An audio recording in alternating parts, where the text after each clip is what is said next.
ზურამ თუ შეიძლება აუდიტორიისათვის არასპეციალისტებისათვის გასაგებ ენაზე ახსნათ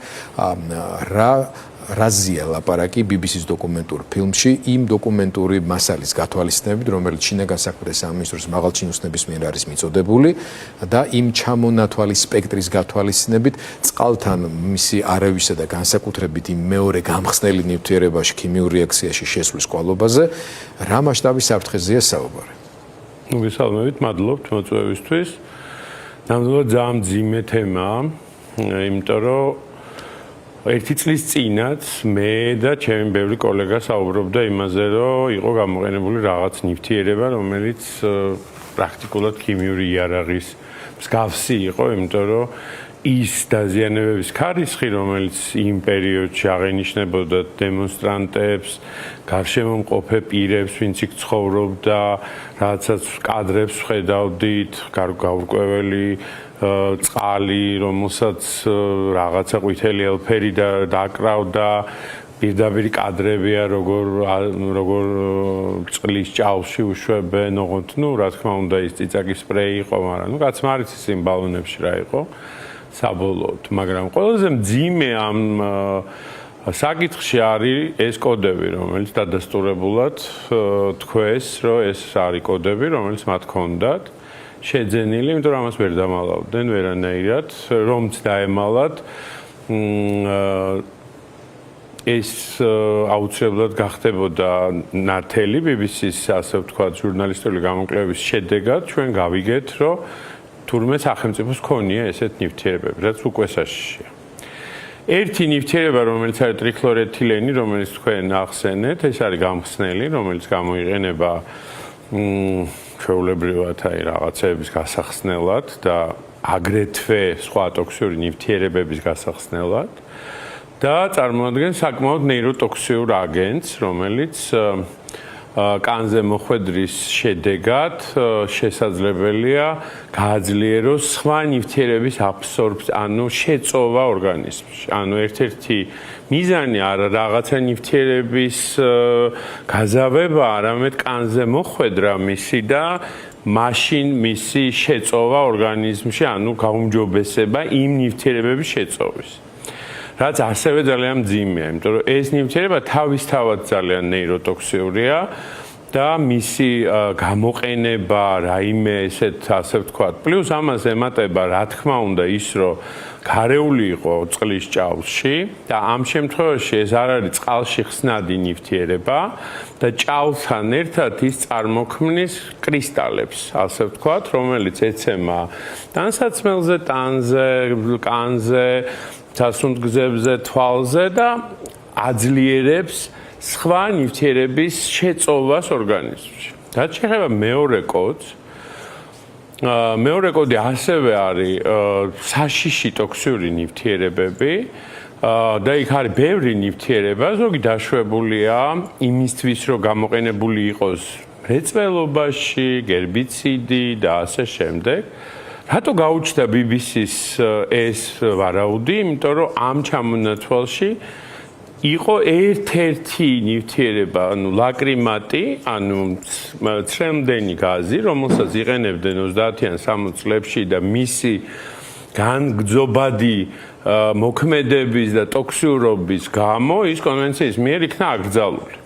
შესაბამისად, ანუ ვარაუდი, რომ ეს არის კამიტი, აქ ძალიან დიდია ვარაუდი, იმიტომ რომ ამ ჩამონათვალში ერთ-ერთი არის, ანუ ერთ-ერთი ლაკრიმატი, რომელიც შეიძლება პოლიციურ ძალებს შესაძლებელი ქონოდა გამოყენების. და ამავე დროს ერთადერთია, რომელზეც არსებობს გამოცდილება რა. კი, რაღაცა გამოცდილება, რომელიც გამოიყენეს და არ შეიძლება ამის გამოყენება, იმიტომ რომ გამოიწვია გარკვეული საპროტესტო აქციები. ხო, აი კოლომბოში სადღაც 2020 ამერიკაში 1930 წელს გამოიყენეს და ძალიან მძიმე შედეგები იყო და კონვენციის მიხედვით ის იქნა აკრძალული დემონსტრაციებში გამოსაყენებლად. აქ მეორე მომენტია, ესეც არ იხსნება წყალში, ეს ხდება ემულსია, ანუ ემულსიასავით და ჭაულთან ერთად ეს ორი კომპონენტი, წყლის ჭავლი, ეს მძიმე ნაწილაკები და ემულსია ერთად დაცემული და ის ტრიქლორეთილენი უწყობს ხელს ამის გახსნას უკვე ორგანიზმში, ამ მეორე კამიტის. ანუ აქ ყველაზე საინტერესო ის არის, რომ ვინც ეს გააკეთეს, ძალიან კარგად იცოდა. იმიტომ რომ ეს ახლა ყველა შეურიეთ და ვიღაცა ბავშვებმა ითამაშეს და ქიმიკოსი არ არის გომელაური, ეს ცოტა სასაცილოა, რა თქმა უნდა, იმიტომ რომ ეს იყო მიზან დასახულად, იმიტომ რომ ამ კომბინაციას აქ გარდა იმისა, რომ ცემსადენია და ანუ იწვევს დაუშვათ სუნთქვის უკმარისობას, დაუშვათ თვალების წვას და ასე შემდეგ, ძლიერი ნეიროტოქსიური ეფექტია, რომ პანიკა შეიქმნას, ადამიანები გაიქცენ, იქ შეიძლება გაჩნდეს შიში და ასე შემდეგ. ანუ ფსიქიკური კომპონენტიც ახლავს ამ სხვა შორის ჩვენებებში გამოკითხულების და დაზარალებულობის უმეტესობას აქვს ამ სიმპტომებს. ანუ ფსიქიკური კომპონენტი ახლავს ძალიან დიდი, იმიტომ რომ ეს ტრიქლორეტილენი ნევროლოგიაზეც მოქმედებს და მისი ასე ვთქვათ ხანგრძლივი მოქმედების შედეგად ვითარდება გარკვეული ცვლილებები ცენტრალურ ნერვულ სისტემაში. ყველაზე მძიმე ამ სიტუაციაში არის ის, რომ ვარაუდი, რომ ეს კომბინაციები იყო გამოყენებული, უფრო და უფრო ღმავდება, იმიტომ რომ თუ სახელმწიფომ გამოიყენა კონვენციით დაშვებული ნივთიერებები, რომლებიც იყო შეძენილი და სწორედ იქნა გამოყენებული პროტოკოლის მიხედვით. რატო არასაჯაროვებ, ხო? რა, მაშინ შენ თქვი, რომ მე გამოვიყენეთ ის რაღაცა, რაც იყო, რაც არის დაშვებული, ხო? აი, გაუთვითნობიერებელ ადამიანს, ბატონზურაბ, ასეთი კითხვა ბევრი გავიგე და მეც არ მაქვს ამაზე ზუსტი პასუხი და თქვენ დაგისვათ ამ შეკითხვას. ამ ხელისუფლების წარმომადგენლების არაკეთილსინდისიერებასთან დაკავშირებით ბევრი მტკიცებულებები გვაქვს. რატომ არ შეიძლებოდა, რომ მაგალითად ისე არ არის ეს დოკუმენტები ხელმისაწვდომი ქართული მედიისთვის და ასე შემდეგ საზოგადოებისთვის, მათ რო იქ რაღაცები გადაეკეთებინათ და ეჩვენებინათ ნივთიერება, რომელიც გამოცხადდებოდა. გამორიცხულია, ვერაფრით ვერ გადააკეთებია. რატო ვერ გადააკეთე? შეხედეთ, ნაყიდია და ეს არის გაეროს ასე ვთქვათ, ანუ ეს არ არის დახურული, ანუ ტრეკინგი, ანუ გადატანა ხდება, იმიტომ ეს UN კოდი ნიშნავს, რომ გადაზიდვაა. შენ ხარჯვაც უნდა აჩვენო, რამდენი დახარჯე. ანუ გაეროს წინაშე კონვენციის, რო ხარ მიერთებული ამ კონვენციას, იქ არის გარკვეული ნაბიჯები ნებისმიერი ნივთიერების მოხმარება. პროცედურულად კაცრად რეგულირებული. პროცედურულად უნდა იყოს კაცრად აღრიცხული, როგორც მისი მოხმარება, მისი განზავება, მისი გამოყენება და ასე შემდეგ.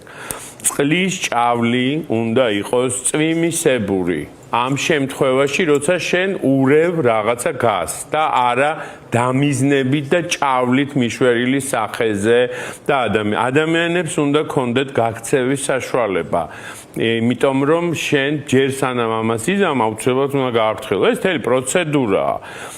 შესაბამისად თქვენ გახსოვთ, რომ გარკვეულ პერიოდებში, როცა დარბევა იყო, კეტავდნენ გზებს, რომ ადამიანები არ გაქცეულიყვნენ ქვედა ქუჩებით და აკუჩებდნენ, რომ რაც შეიძლება მეტი ექსპოზიცია ყოფილიყო გაზის, იმიტომ რომ ფსიქიკური კომპონენტი იყო ძალიან ეს გრძელდებოდა საკმაოდ დიდი ხნის საკმაოდ 5 დღე მე მგონი, თუ 6 დღე გრძელდებოდა. ანუ და მხოლოდ ერთხელ შეგიძლია გამოიყენო, ერთხელ როცა არის ყველაზე დაძაბული მომენტი. და არა დაუშვათ ყოველ დღე მასიურად ესეთი რაოდენობით, ესეთი ექსპოზიციით და ასე შემდეგ. შეიძლება თუ არა მისი აღმოჩენა ეხლა დღეს ადამიანის ორგანიზმში ძალიან რთულია, იმიტომ რომ ეს გაზები ძალიან მალე გადის ორგანიზმიდან, თუმცა მეორადი ნიშნები, ასე ვთქვათ, გართულებების, რა თქმა უნდა, შეიძლება აღმოჩნდეს როგორც ხანმოკლე პერიოდში, რამდენიმე თვეში, ასევე წლის თავზე. მაგრამ გარემოში შეიძლება მისი აღმოჩენა. ახლა ტრიქლორეტილენის აღმოჩენა შეიძლება მიწაში, გრუნტში,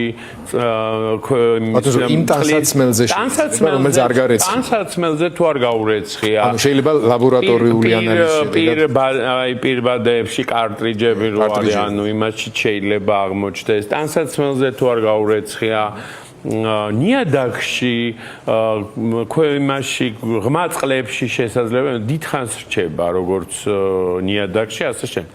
ანუ და თან ჩვენ იცით ეხა ცხელ ხაზზე დავიწყეთ ან შეგროვება ისტორიების ადამიანების და ძალიან ბევრი ზარი შემოდის და არსებენ სპეციალურ კითხვარს ჩვენ პარტნიორებთან ერთად სადაც ის სიმპტომები რომელიც ახასიათებს როგორ ხანმოკლე მოქმედების საშუალო მოქმედების და ასევე ანუ განგრძობადი მოქმედების რაც ახასიათებს ქიმიურ იარაღს თუ შენ იყენებ გაზს მხოლოდ დემონსტრაციის დასაშლელად მაშინ ეს უნდა იყოს 24 საათის განმავლობაში ამის ეფექტი უნდა გაქრეს მაგრამ თუ შენ ამიტომ ითვლება ეს ქიმიური იარაღად თუ შენ ამას რამოდენიმე დღე მიზანდასახულად ხო შორის ასეთი შენიშვნის მოცემის მცდელობაც იყო რომ ჟურნალისტები ნუიძახით ქიმიურ იარაღსო ნუ ვიდეო ამ დროს აღწერილობაში პირდაპირ წერია კონვენციაში წერია რომ თუ კი გამოიყენება ეს უკვე არის ქიმიური იარაღი მანდატს რაღაცა ავტომატის მნიშვნელობას არის ნივთიერება კი არა თვითონ ნებისმიერ ნივთიერების გამოყენება არა სწორედ არის ქიმიური იარაღი ანუ ამ მომენტს აქ როგორც სამართლებრივი შემადგენელი, ასევე პოლიტიკური შემადგენელი და ყველაზე მთავარი სამედიცინო შემადგენელი. ანუ სამ კომპონენტისგან შედგება ეს ყველაფერი. სამართლებრივი კომპონენტი არის ის, რომ უხეშად დაირღვა ადამიანების უფლებები, ინფორმაცია არის დახურული და ვერ არანაირი წვდომა ინფორმაციისთან არ აქვს. ამ დროს არაფერი ძალიან ადვილია. ამ ინფორმაციის გამჟღავნება თუ შენ ხარ მართალი შენი მოსახლეობის წინაშე, ხო? მაგრამ თუ ის არ შეესაბამება იმ პროტოკოლს, რომელიც შენ უნდა წარადგინო საერთაშორისო ორგანიზაციებში, რა თქმა უნდა არ წარადგენა მანგალის. ეს არის უკვე სერიოზული დანაშაული. რა თქმა უნდა, ეს არის დანაშაული და ეს არის კონვენციის წინაშე დანაშაული და ამას უკვე მოყვება სამართლებრივი, ასე ვთქვათ, საკითხები და პოლიტიკური საკითხები, რომ რეჟიმი ამ შემთხვევაში იყინებს პრემიერ-მინისტრის სტატუსში მყოფი ადამიანი უშუალოდ ახდენს ადვოკატირებას ამ თემით. გასაგებია, რომ ქვეყნის შიგნით პროპაგანდისტული თვალსაზრისით ის ცდილობს რაღაც ისრების გადატანას. არა, ვერ გადაიტანა. ეს პირდაპირ თქვა. 17-18 წლის წინანდელ შეძენის ფაქტებს ახსენებს, მაგრამ შეიძლება შიგნით ეს ვიღაცისთვის გამოსაყენებლად გამოსადეგი იყოს თავიანთი ხალხისთვის, მაგრამ აი საერთაშორისო სამართლებრივ რეალობას რა მიცვლის? ვერ შეცვლის ვერანაირად, იმიტომ რომ მათ უნდათ წინა ხელისუფლებისთვის დაბრალება, გამოვიდა იმედმა ექსკლუზივი მოიპოვა და გომელაურმა თქვა, რომ თურმე მერაბიშვილს უყიდიაო. კაცო თუ იყიდა და ატომური ბომბი რო ეყიდა მერაბიშვილს, უნდა აგვეფეთქებინა მე ეს ატომური ბომბი. ეხლა რომ მოხვედი ხელისუფლებაში და ნახე რომ აკრძალული ნივთიერებები გაქვს და თუ საერთოდ არ გაინტერესებს რა გაქვს. კაცო თავის პრემიერ-მინისტრს მიუსაჯეს ისა, იმიტომ რომ გამოიყენა არაპროპორციული ძალა 20 იქაც სხვა შორის მიზეზი ერთ-ერთი მიზეზი იყო რომ კარგად არ გადაამოწმეს დასაწყობებული რეზინის ტყუების ხარისხი და მდგომარეობა დაძველებული იყო და ამიტომ სხვა ეფექტი ჰქონდა. დღეს გვეუბნებიან რომ ანუ ეს უნდათ რომ წინა ხელისუფლებისთვის გადაებრალებათ, იმიტომ რომ გაიგეს რომ წინა ხელისუფლება აღონ წინა ხელისუფლებას რამე დააბრალონ, მე საერთოდ უარყვეს და თქვენს რომ არა გვაქვს და დღეს პირდაპირ თქვენს რომ გაურიეთ. კი, გაურიეთ, თუმცა რა გაურიეთ არ ვიცით. და გამოძიება დაადგენს და ეხლა როგორ ფიქრობთ ეხლა საკუთარი თავს მოიჭრიან? ვერ მოიჭრიან ვერანაირად. ძალიან საინტერესო დახსენი და მე მგონი საზოგადოებისთვის გასაგებენაზე ამავე დროს, მაგრამ აქვე მესმის რომ თქვენ სხვა მიმართულების სპეციალისტი ხართ, მაგრამ რამდენად დიდი მნიშვნელობა აქვს პოლიტიკას რო თავი დავანებოთ ერთად იმ ადამიანებისათვის ეს ყველაფერი შეეხო, მაგრამ ჩემი ოჯახის ორ წევრს. კი, ჩემს შვილებს, სიძეს, ყველა ბევრს შეეხო მარტო. ძალიან ბევრი ასეთი ადამიანია და ბოლოს და ბოლოს საშუალო სკოლა არის იქ, ბავშვები დადიან. ნამდვილად ბევრი მოსახლეობა იქ ყველაფერს თავი დავანებთ. მე მახსოვს ქაშვეთში სუნთქვა შეუძლებელი იყო იმ დღეების განმავლობაში და თავად რამოდენიმე დღის შემდეგაც სამხედრო პირები ძალიან წუხდნენ ამას და გამოხატავდნენ კიდეც და რატომ არის მნიშვნელოვანი რომ ჩვენ ვიცოდეთ რა იყო გამოყენებული ჯანმრთელობის მაგიტოგეუბნებით რომ თითეული ამირან გამყრელიძემ ამას დღეს ძალიან მკაფიო და ღია და კარგად ისაუბრა და ასე მე მინდა ვთქვა რომ ორივე ეს ნივთიერება ვარაუდიც კი რომ ეს ნივთიერებები იყო გამოყენებული და თუნდაც დაშვებული ნივთიერებები იმ პროპორციით, იმ ექსპოზიციით წყლის ჭავლში, წყლის ჭავლი რა არის? წარმოიდგინეთ, ანუ წყლით ჩვენ, წყლით ისინი ახდენდნენ იმას, რომ ეს ნივთიერება რაც შეიძლება მალე შესულიყო ორგანიზმში და რაც შეიძლება მეტი. მაღალი წნევით, პირდაპირ დამიზნებად სახეში და ასე შემდეგ. გამხსნელის გამოყენებით, რომელიც აღიარებული აქვს, რომ გამოვიყენოთ. შეხედეთ ნებისმიერი ხა პანიკის დათესვა რა თქმა უნდა არ მინდა და არც ვაპირებ დათესვას, მაგრამ ყველა ვინც იყო იმ ტერიტორიაზე აუცილებლად უნდა ჩაიტაროს მინიმალური ასე ვთქვათ ჩეკი საკუთარი ასე ვთქვათ ორგანიზმის შემოწმება მინიმალური იმისათვის რომ ნახონ რომ დღეს მათ რაიმე პრობლემა ასე ვთქვათ ცვლილებები ხო არ ქონდათ როცა თავს თვლიან ჯანმრთელად ხო აი ხა ის კვლევა რომელზეც ასევე აკრიტიკებენ ხო ანუ იმ ადამიანებში იმ 69 ადამიანებში გარკვეული ცვლილებები აღენიშნებოდა ხო ანუ შეიძლება არ ამკვეთრად მაგრამ გარკვეული ცვლილებები აღენიშნებოდა შემდგომ რა მოხდება ხო გარკვეული პერიოდის შემდეგ ხო კაცმა არის ხო ამიტომ უნდა ვიცოდეთ რა ნივთიერება, რა ექსპოზიცია იყო, რა რაოდენობის იყო, რომ რა ფართობზე იყო, ხო, ეს ყველაფერი დათვლადია. იმისათვის რომ ვიცოდეთ, რომ ჩვენ არ მივიღოთ ნევროლოგიური პრობლემები, კარდიოლოგიური პრობლემები, ფილტვის მხრივ პრობლემები, თვალის მხრივ პრობლემები, არ მივიღოთ, ფსიქიკის მიმართ პრობლემები ისედაც მივიღეთ უკვე ყველამ და დღეს ყველა ვართ ესეთ მდგომარეობაში, მაგრამ აქ შეიძლება იყოს ორგანული დაზიანებები, რომლებიც შემდგომ იწვევს ფსიქიკის გართულებას. დემიელინიზაცია თეთრი ნივთიერების, ახლა არავის არ ვაშინებ, მაგრამ ეს წერია წიგნებში და ახლა ყველამ ვისაც უნდა დაგუგლოს და ან კითხოს ხელოვნურ ინტელექტს და ის ეტყვის ახლა მე გეუბნებით სამეცნიერო სტატიებიდან რაც არის დღეს გააკრიტიკეს რომ სამეცნიერო სტატიები ვიღაცებმა რომ ესე არ იწერებაო და თვითონ რამდენი აქვს გამოქვეყნებული ალბათ